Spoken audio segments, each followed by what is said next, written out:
Wichita lived in fear of a phantom killer, Dennis Rader was blending perfectly into everyday life.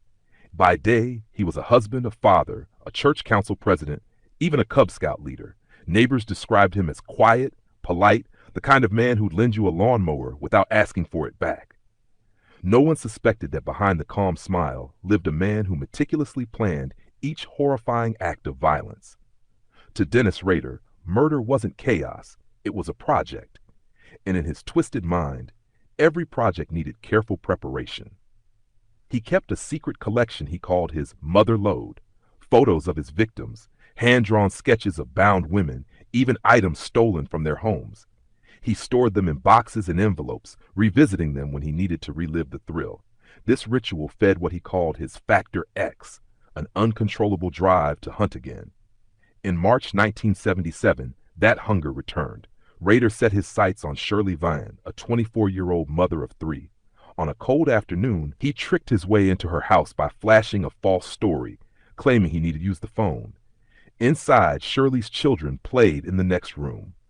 Rader calmly locked them inside a bathroom, placing toys on the floor and promising them he wouldn't hurt their mom. Then, with chilling precision, he bound and strangled Shirley Vian.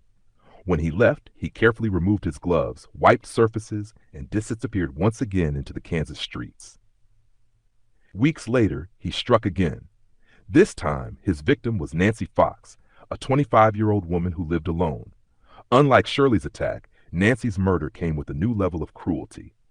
After binding and strangling her, Rader did something that stunned detectives. He called 911 himself. The operator picked up to a calm, almost bored voice saying, "Yes, you will find a homicide at 843 South Pershing. Nancy Fox is there."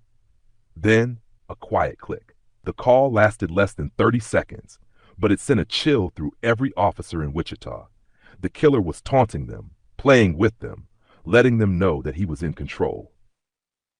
Police flooded the scene. The description of the voice was vague. Male, calm, mid-30s, but the message was clear. BTK was back, and he wanted them to know it. Detectives worked frantically, cross-checking phone records, but the call had been made from a random payphone, leaving no usable trace. Once again, the phantom escaped. Rader, meanwhile, returned to his quiet suburban home. He tucked his children into bed, kissed his wife goodnight, and went back to his job as a compliance officer, issuing citations for overgrown grass and barking dogs. If you want to follow the story from the beginning to the end, click the related video to watch the full story.